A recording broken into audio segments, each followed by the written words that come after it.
मी विधिमंडळात जाईन, मंत्रालयात जाईन, पायासाठी नाही जाणार, तिथं बसायसाठी जाईन. आमदार म्हणूनच गेलो. मी संसदेत सुद्धा मी आमदार असताना फक्त एकदा चुकून मी दिल्लीला पवारसाहेबांकडे गेलो आणि साहेबांनी मला ताईंना सांगितलं की याला संसदेमध्ये घेऊन जा. माझ्याबरोबर बारामतीची लोकं होती. बघा तुम्ही ऐका, बारामतीची लोकं होती 1 वर्ष आधी. त्यावेळेस 1-1.5 वर्ष आधी त्यावेळेस कुठं लोकसभेचं वातावरण नव्हतं, काहीच नव्हतं. मी गेल्यानंतर मला त्या सिक्युरिटीने अडवलं. ते मला म्हणायची ही माळ कशाची, ही माळ काढा. त्याच्यावर माझा वाद झाला ID वरून.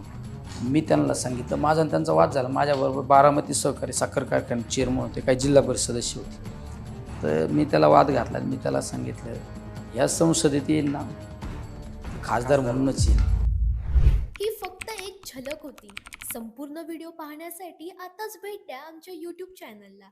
लिंक बायोमध्ये आहे, लगेच क्लिक करा.